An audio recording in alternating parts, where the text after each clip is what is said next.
Is a strike imminent tonight, and what would the longer-term implications be?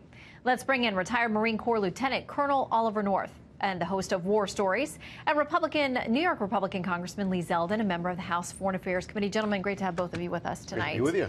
So as we know, the president is in conversations domestically here and also with our potential allies. Let's talk about the fact that in the region there are a lot of folks who think that we need Arab partners in this. Luke Coffey, who's the director of the Allison Center for Foreign Policy at Heritage, says this: I think it would be worth the diplomatic legwork that it would require. It would send a very strong message if Arab countries participated. Congressman, what are the odds? It's essential. It's so important for us to be able to see some of these countries that are actually quite wealthy, whether it's Saudi Arabia or UAE or the Qataris.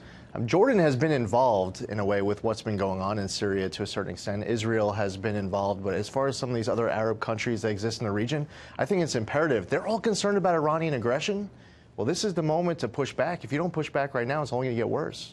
Colonel, if you were overseeing or suggesting potential options to the administration, military in nature, what would you suggest? Well, first of all, you have to get enough assets in the region, and we're not there yet.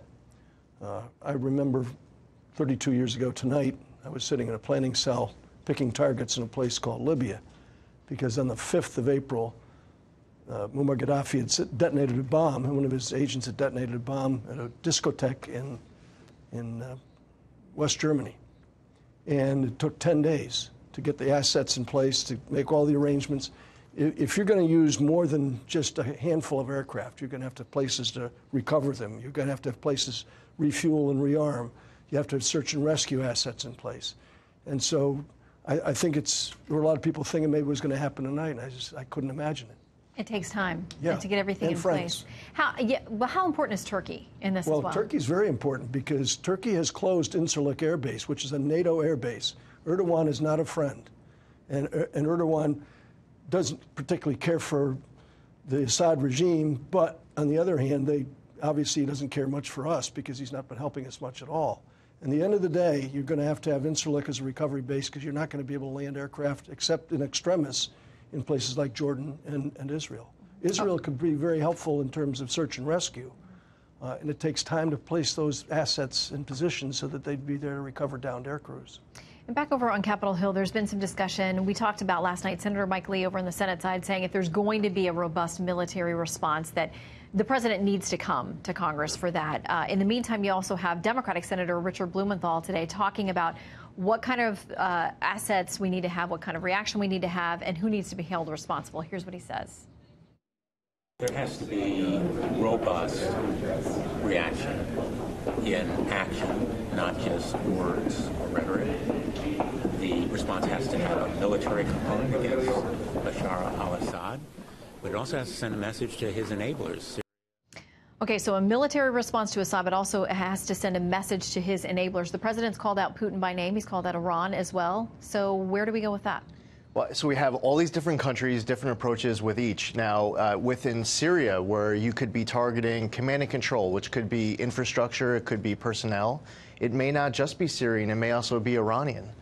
There might be ways to deliver the chemical weapon. Maybe it's part of their air force, or it's part of their infrastructure of how they are able to carry out the chemical attack. But with Iran, we have a whole other debate going on, the future of the Iran nuclear deal, the effort to ramp up sanctions, which is that's what brought the Iranians to the table in the first place when you saw the negotiation and deal take place during President Obama's term. Same thing with Russia, where we're talking about sanctions and what leverage we have. There's a debate at the UN Security Council. So that will continue, and Ambassador Haley countering the narrative that the Russians and others are trying to put out.